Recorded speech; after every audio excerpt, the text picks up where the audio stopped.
Hello বন্ধুরা, সবাই কেমন আছেন? নিশ্চয়ই সবাই ভালো আছেন। আবার চলে এলাম নতুন একটা ভিডিও নিয়ে আপনাদের মাঝে। তো আজকের ভিডিও বিষয় হচ্ছে সহজ পদ্ধতিতে স্ট্যান্ড ফ্যানের স্যাপ এবং বুশ কীভাবে চেঞ্জ করতে হয় তা দেখানো হয়েছে। তো কখন বুঝবেন যে স্যাপ এবং বুশ নষ্ট হয়েছে? তো স্যাপ এবং বুশ নষ্ট হওয়ার প্রধান লক্ষণ হচ্ছে ফ্যান জাম জাম ভাব লাগবে, ফ্যান হাতে করে ঘোরালে ফ্রি ঘুরবে না, এবং ফ্যান চালালে গঁ গঁ আওয়াজ করবে। তখন বুঝবেন যে স্যাপ এবং বুশ নষ্ট হয়ে গেছে। আরেকটা কথা বলে নেবে ভালো, ভিডিওটা যদি ভালো লাগে একটা লাইক দিবেন, চ্যানেলটাকে সাবস্ক্রাইব করে পাশে থাকবেন। আপনাদের মূল্যবান মতামত কমেন্ট করে জানাতে কিন্তু ভুলবেন না। চলুন শুরু করে যাক আজকের এই স্ট্যান্ড ফ্যানের ভিডিও। এই যে দেখতে পাচ্ছেন স্ট্যান্ড ফ্যানের স্যাপটা, এই যে স্যাপটা আজ থেকে মোটামুটি 2-3 বছর চলার পরে এই যে স্যাপের সামনে যেখানে বুশটা থাকে সেই বুশের অংশটা ক্ষয়ে গেছে। তো আঙুল দিয়ে হাত বুলালেই বুঝতে পারা যাবে যে হাতে খচখচ লাগবে, আর ওখানটা কালো হয়ে গেছে, মানে কালো হয়ে গেছে, ওখানটা ক্ষয়ে গেছে, ওখানটা একটা দাগ বসে গেছে। তো এই যে এইরকম যখনই দেখবেন তখনই বুঝবেন যে স্যাপ নষ্ট হয়ে গেছে। এই স্যাপটা দ্বিতীয়বার চালানো যাবে না। পেছন দিকটা অতটা হয়নি সামনের দিকের মতো, কিন্তু এই স্যাপটা আর দ্বিতীয়বার ব্যবহার করা যাবে না। তো তার জন্যে এই যে দেখতে পাচ্ছেন যে যেখানে বুশের বাটিগুলো, তো বুশগুলো আমরা আগেই খুলে নিয়েছি, কারণ ছোটো করে রিপিট থাকে, 1, 2, 3, 4, 5 ছোটা রিপিট থাকে। তো ছোটা রিপিট আমরা কেটে বুশটা বার করে নিয়েছি, এবং অনেক ময়লা টয়লা যেগুলো ছিল আর কি সেগুলো একদম কাপড় দিয়ে ভালোভাবে পরিষ্কার করে নিয়েছি যাতে কোনো ময়লা না থাকে। এই বাটিটাও সেম, এক পেছনের বাটিটা এটাও সেম একইভাবে ছোটা রিপিট থাকে। তো ছোটা রিপিট আমরা কেটে নিয়েছি এবং এটাও পরিষ্কার করে নিয়েছি। তো এবারে এই যে সামনের যে ক্যাপটা আছে, তো এই ক্যাপটা আমরা খুলে রেখে দেবো। এরপরে এই যে স্যাপটা স্যাপটা দেখবো যে এর মাপে স্যাপ হয়েছে কি না। এই যে স্যাপটা নেওয়া হয়েছে এই স্যাপটা মাপে একটু বড় আছে, মাপে বড় থাকানো নেওয়া যাবে না, একদম সেম টু সেম স্যাপ মাপে নিতে হবে, নাহলে ফিটিংয়ে অসুবিধা হবে, ফিটিং আসবে না। এই স্যাপটা আপনার ছোটো হয়ে যাচ্ছে, তো স্যাপটা আমরা চেঞ্জ করে নেবো। আমাদের কাছে অ্যাভেলেবেল সব স্যাপ পাওয়া যায়, অ্যাভেলেবেল সব স্যাপ আমার কাছে আছে। তো আরেকটা স্যাপ আমরা দেখে নেব যে এই স্যাপটা ম্যাচিংয়ে হয় কি না। তো এই স্যাপটা না, এটাও হয়নি। তো আরেকটা স্যাপ দেখে নিচ্ছি। হ্যাঁ, এই স্যাপটা একদম সেম টু সেম আছে। তো এই স্যাপটা আমার সেম টু সেম আছে, তো এই স্যাপটাই আমরা ব্যবহার করব। তো ব্যবহার করার আগে আমরা পুরনো স্যাপটার যে পেছনে গিয়ে যে স্যাপের অংশটা, তো সেই অংশটা আমরা স্কেল দিয়ে মেপে নেব। তো 3 সেন্টিমিটার আছে, প্রায় 3 সেন্টিমিটার।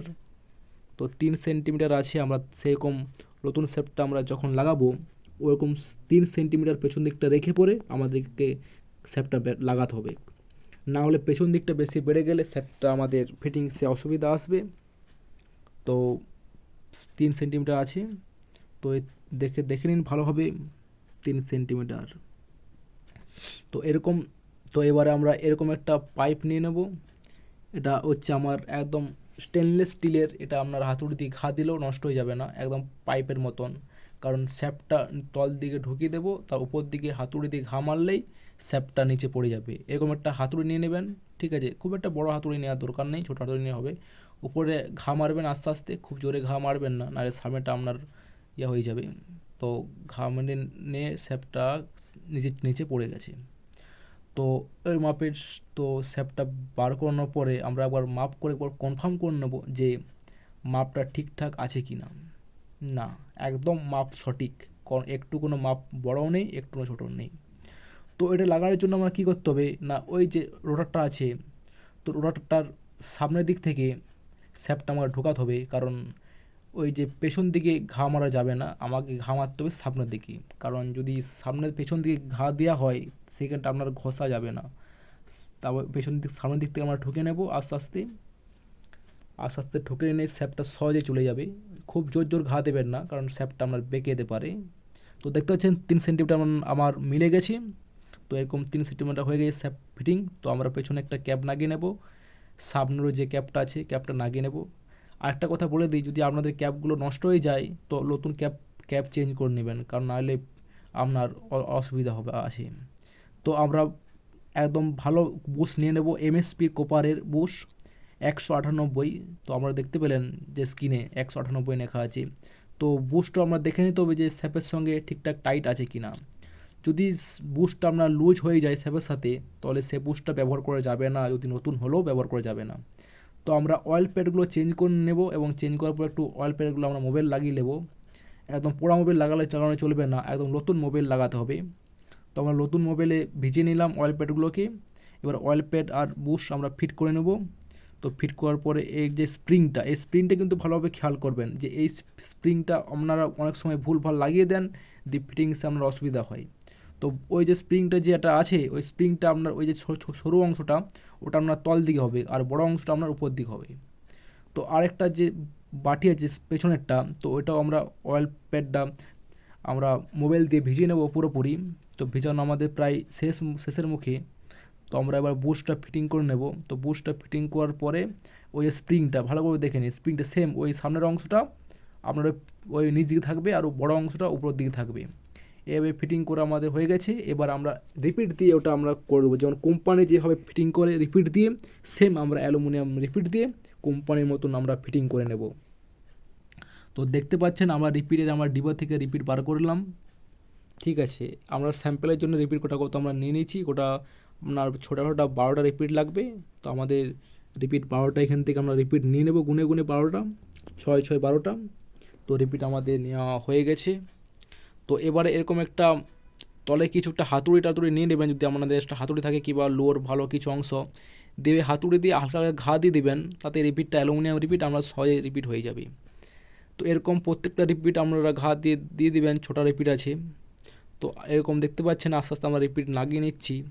কোনো ভিডিওটা কোনো স্কিপ করছি না, ফাস্ট ফরওয়ার্ডিং করছি না, যাতে আপনারা পুরোভাবে ভালোটা ভিডিওটা বুঝতে পারেন, যাতে এই ভিডিও দেখলে অন্য কোনো ভিডিও আপনাদেরকে দেখতে না হয়।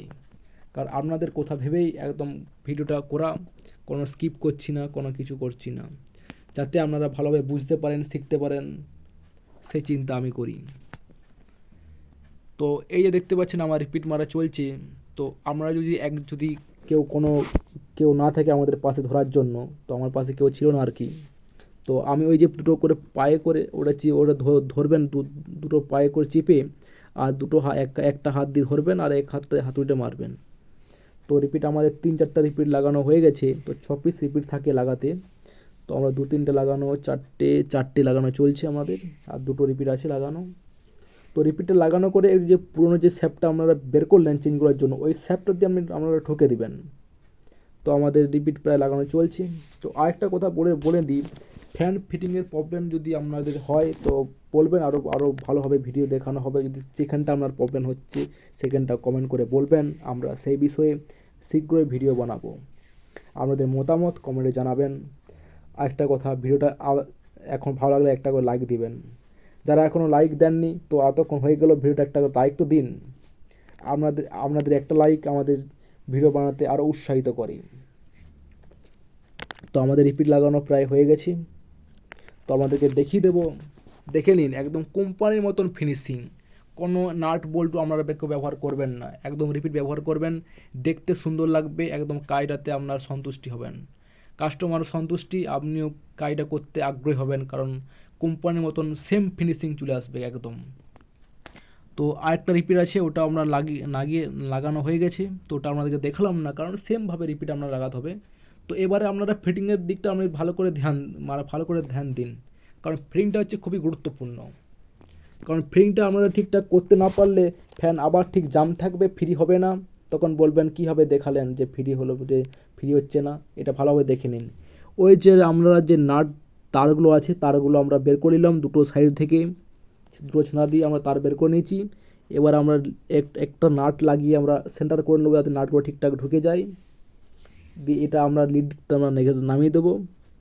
লিডটা আপনারা আগে লাগাবেন, কারণ তাহলে আমরা লিড প্রতিদিন, মানে যদি আমরা ওয়াশার কম বেশি কমাতে হয় কিংবা বাড়াতে হয়, তাহলে আপনাকে বারবার খোলানো পড়া করতে হবে না। তার জন্য ফার্স্ট হচ্ছে আপনারা পেছন দিকটা ফিটিং করবেন, সামনের দিকটা ফিটিং করবেন না। তো পেছন দিকটা আমাদের ফিটিং করা হয়ে গেছে। তো আমরা 2-3টা ওয়াশার লাগিয়ে নিচ্ছি। তো ওয়াশার লাগিয়ে আমরা চেক করে দেখবেন যে আপনার ওয়াশার আর লাগবে কি না। রোটার আর স্টেটারে আপনারা একটা সেটিং করে নেবেন, কারণ রোটার আর স্টেটার সেটিং যদি না হয় ফ্যান আপনার গরম হবে, বেশি দিন কয়েল লাস্টিং করবে না। তার জন্য ফিটিংটা হচ্ছে অত্যন্ত গুরুত্বপূর্ণ। রোটার আর স্টেটারের জন্য স্টেটারের সাথে একদম ম্যাচিং হয়ে যায়। তো আমাদেরকে আমি দেখিয়ে দেবো, আমি একটা ওয়াশার, দুটো ওয়াশার কমিয়ে নিলে ওয়াশার দিয়ে দিলাম, কারণ আমার দুটো ওয়াশার কম লাগছিল। তো দুটো ওয়াশার বাড়ি দেখে নিন, ভালোভাবে দেখে নিন। রোটার আর স্টেটারে একদম সেট কিন্তু একদম সেম সেম। উপর রোটার কিন্তু উপরেও নেই আর নিচেও নেই, একদম সেম সেম বোস করুন, দেখে নিন, ভালো করে দেখে নিন, একদম সেম সেম। আমাদেরকে দেখাবার চেষ্টা করছি ক্যামেরাতেই, তো একদম সেম সেম। তো এরকম সেম সেম একদম করবেন, কয়েল রোটার জন্য উপরে উঠে না থাকে এবং নিচেও যেন নেমে না থাকে, একদম সেম সেম থাকবে। ঠিক আছে, হয়ে গেল। এবারে উপর দিকে আমরা 2-3টা ওয়াশার দিয়ে দিবেন। ঠিক আছে, আপনার যেরকম লাগে ওয়াশার একটা ফিটিং করলে বুঝতে পারবেন যে ওয়াশার আপনার বেশি যেন ঢক যেন না থাকে। ঢক থাকবে সামান্য অল্প, মানে যেটুকু ফ্রি থাকলে লয় সেইটুকু। বেশি ঢক রাখলে আপনারা কিন্তু স্যাপ বুশ লাস্টিং কিন্তু বেশি আপনার হবে না। ঢক কিন্তু বেশি থাকা যাবে না, একদম একদম যত সামান্য যেটুকু না রাখলেই লয় সেটুকু রাখতেই হবে, যাতে ফ্যানটা স্যাপটা ফ্রি ঘুরে। তো আমার লাগানো হয়ে গেছে প্রায়। তো আমরা এবারে সামনের ইয়াটা হাতুড়ি হাত দিয়ে একটু চেপে লাগিয়ে দেবো, তারপর একটু ঘুরিয়ে দেখবো যে ঠিকঠাক ঘুরছে কি না। আমাদের ওয়াশার হচ্ছে একটা একটা ওয়াশার কমাতে হবে, কারণ ওয়াশার আমাদের বেশি লাগানো হয়ে গিয়েছিলো। ওয়াশার একটা আমরা কমিয়ে নিলাম, যদি আপনাদের ওয়াশার লাগে তো আপনারা দেবেন, আর যদি ওয়াশার কমাতে হয় তো কমিয়ে নেবেন। ওয়াশার এবার হাতে করে এরকম ঘুরি ঘুরি লাগিয়ে নেবেন। ঠিক আছে, জোরে ঠেলে ঢুকিয়ে দিবেন না, কারণ নতুন স্যাপ আর নতুন বুঝতো আর একটু টাইট আপনার হবেই, কারণ টাইটটা যত টাইট হবে আপনার লাস্টিং তত বেশি দিন হবে।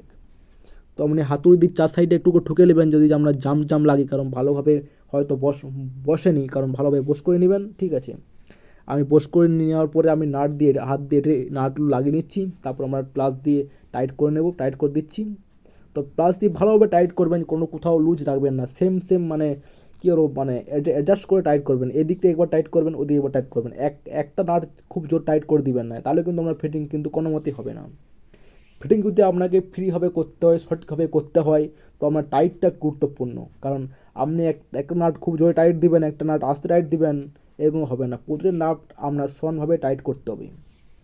তো আমরা হাতে করে ঘুরে দেখে দিচ্ছি আমার কিন্তু ফ্রি আছে। আমি আর একটু মোবাইল দিয়ে দিচ্ছি যাতে ফ্রিটা আরোভাবে হয়ে যায়। তো সামনে একটু মোবাইল দিয়ে পেছনে মোবাইল দিয়ে দেবেন। এবার আমি স্টার্ট করে দেখি।